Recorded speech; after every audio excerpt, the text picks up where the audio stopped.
Spin. Oh!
Second, that's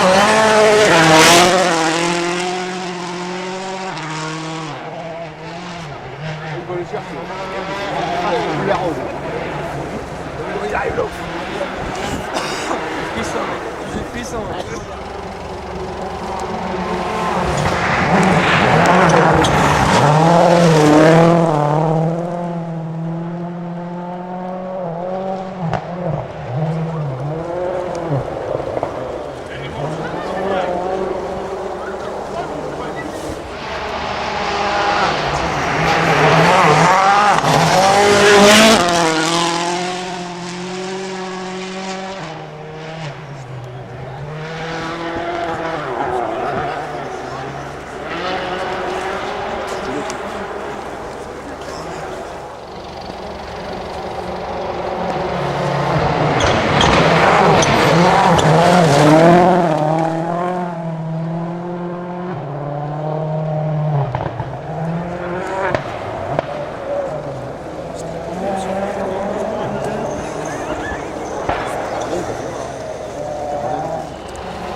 gli fai... Ce lo fai?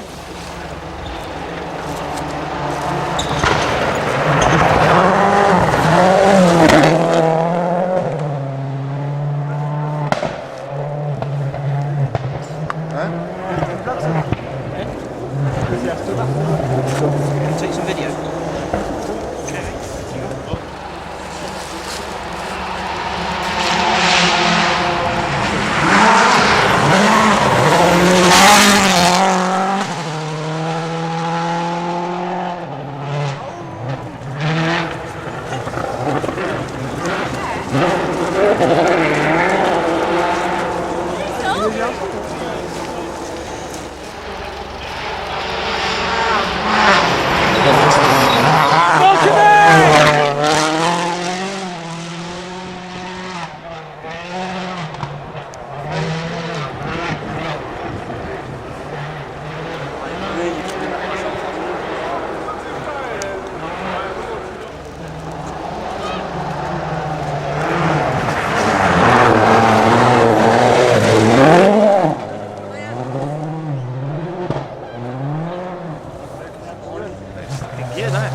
They were the same, were they?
For Seblo on Thursday evening, and one would imagine that they are going to be a little bit quicker. Well, we have got the first car on the stage, the flash gun to go. This should be Sebastian Loeb, the 7-time world champion.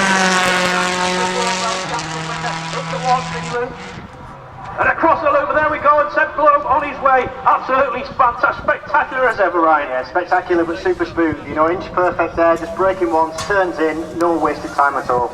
Absolutely. Well, he's on for a hat-trick of Rally GB victories. He won in 2008. He took victory in 2009.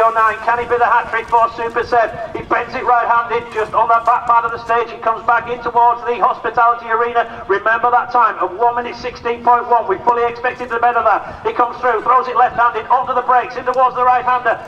A little bit of speed scrubbed off there, back in towards our side, and squares it up. He gusses it out and shoots it out and away out of our side, and Sebastian Loeb on the pipe as he heads in towards the back part of the stage. Well, you can see them on the big screen there as he goes through the little shimmy and then on towards the back part of the stage and away out of our view, and we'll be getting down towards the stage. We should be starting at 2-minute intervals. Well, that seemed a long time. We have got another car onto stage now. We can see the lights ablaze as it heads out of the start area on the short run up towards the first chicane, and we expect this to be the Mad Croc sponsored the Citroen C4 of the 4x Rally GP winner, the last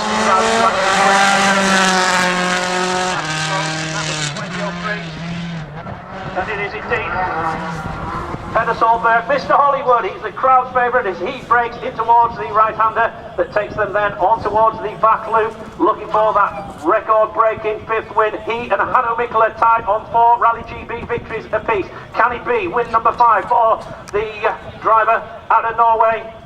He's got Chris Patterson from Northern Ireland in that co-driver's seat as he heads back in towards us in that privately entered C4 2003 world champion. He's looking as smooth as ever. He just cocks the wheel up onto the inside of the corner. If anything, he's looking probably just a little bit smoother than Sebastian Loeb as he ends 6 seconds down on Sebastian Loeb, so he needs to attack now. We would have had Sebastian Ogier should be the next driver along. Unfortunately, he's now into retirement, so this should be the number 3 driver of the BP Ford Abu Dhabi World Rally Team entry of the Finnish driver, Mika Hermanen.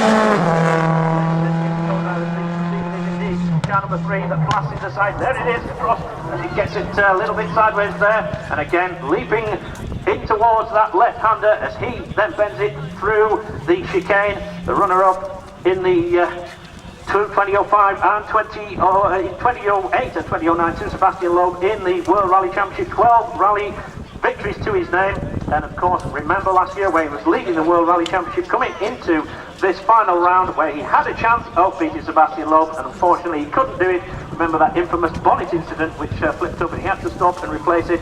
on Mickey Hermanen, who now has started to come a little bit good. He's been under the cosh in recent times. He's only 6th overall in the World Championship, and now we're starting to see a little bit better from Mickey Hermanen. And just to show you how close this battle is, and it's going to remain so tomorrow, Petter Solberg has brought the two forts very close together, and it seems to have created a bit of spark with Mikko, because Mikko's been back to his old best today, and the two VP Abu Dhabi forts have been so close on times today. Absolutely. Well, the next drive that we are expected to see is the Spaniard El Toro, the bull. It's Danny Sordo. Danny Sordo with Diego Vieira in the co-driver's seat, looking for the number 7, Vincent as well. He's first in the sight. In fact, it is the number 7 car, and that is Danny Sordo, as he makes his way around onto the back part of the circuit. Made his World Rally debut in 2003 in Spain, and the big thing for Danny Sordo riding is 4 years at Citroën and no victories. Yeah, and obviously that's having a bit of an effect on things for next year. We've seen Sebastian Ogier come into the team, and Ogier, okay, he's gone out today, but done a great job, very, very fast all year. And unfortunately that's pushed poor old Danny Sordo out a little bit, and Danny's still without a drive for next year, so he's looking for a strong result here to secure a drive for 2011. Yeah, well, he's doing it as well, and he has got a little bit of history on Wales Rally GB as he guns the C4 out in towards the final part of the circuit. It is the swan song for the World Rally cars, this one, ladies and gents. New rules do come into play for next year. This is the last time to see on this one, and his rally effectively, Ryan, was ruined last evening with that puncture. Yeah, it was. It came to the end of the stage, actually, where I was, and at the end of the Meheran stage, the whole back quarter of the car was missing, with the flailing rubber on the back of the car, actually damaged the whole.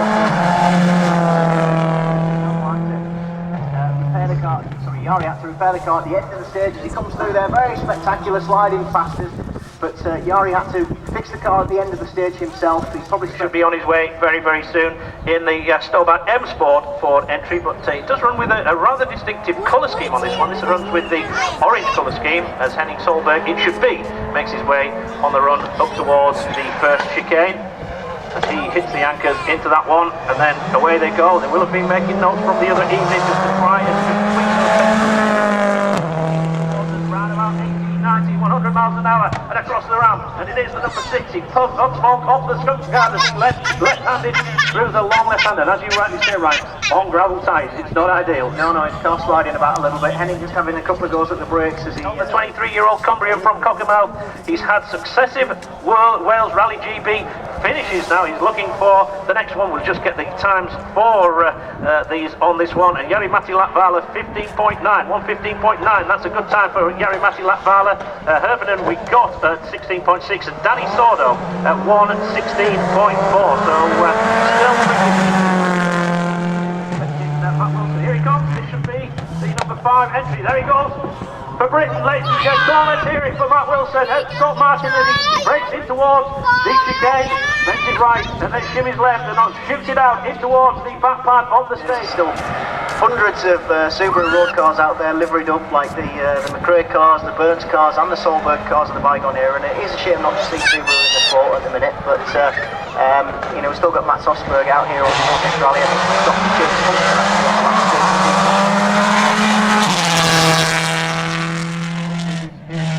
number 14 car. It is indeed Mats Osberg, the distinctive shape and the distinctive sound of the Subaru Impreza World Rally car for the 23-year-old from Fredrikstad. Made his debut in 2004 in World Rally Championship. Well, hopefully that is indeed the case, and we will be seeing him out on stage. Well, the next drive that we are expecting to see, and it should be the Iceman, it should be the 2007 Formula 1 World Champion, and this is Kimi Räikkönen. Should be on his way now as he heads back up towards the fastest part of the stage. This should be the number 8 car. It is indeed. It's the Formula 1 World Champion looking to be the only driver. He's not going to do it this year to win both Rally GP and the British Grand Prix. And the latest incumbent of the Formula 1 ranks makes his way. So we might have 4 minutes to the next car.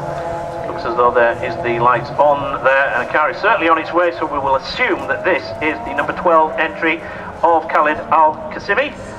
Just waiting for him to make his way up towards us. I've got an awful lot of experience in these types of conditions. Certainly looking for a good result here. Is it the number 12 car? It is indeed, it is indeed. It's the Emirati driver, or to give him his correct name, it's Sheikh Khalid bin Faisal bin Sultan Al Qasimi. Fantastic battle. Do you think you can hold on to that first position? I hope so. I will try for sure. But I know it will be difficult. It was so tight today. We will have to push on the limit again. It's always tough to battle with Petter, isn't it? Because he gives it the chat. He's always got a bit of fighting talk. I don't listen what he says. That's probably the best way, Sebastian. Thank you. Petter, let's turn to you now then.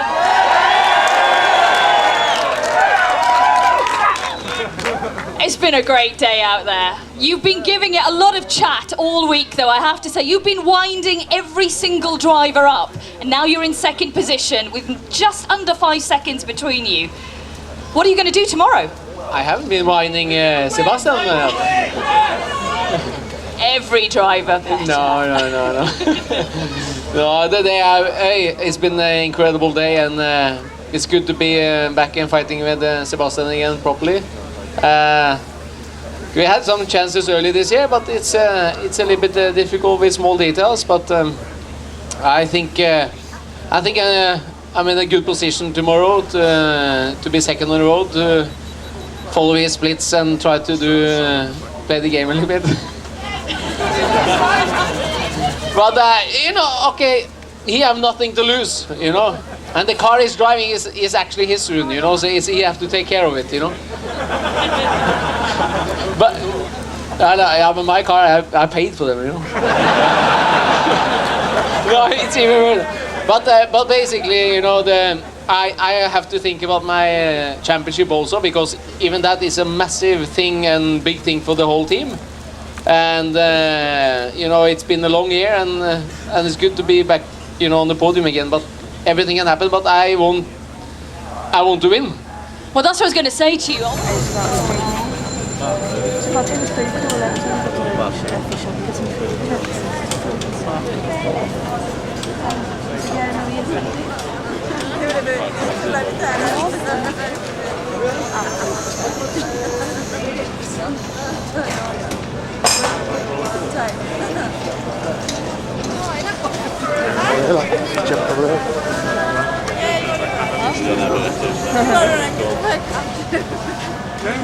That's our way in. Not hurry up.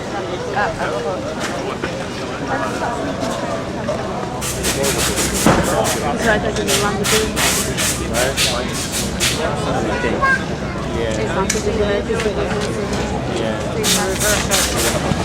Yeah.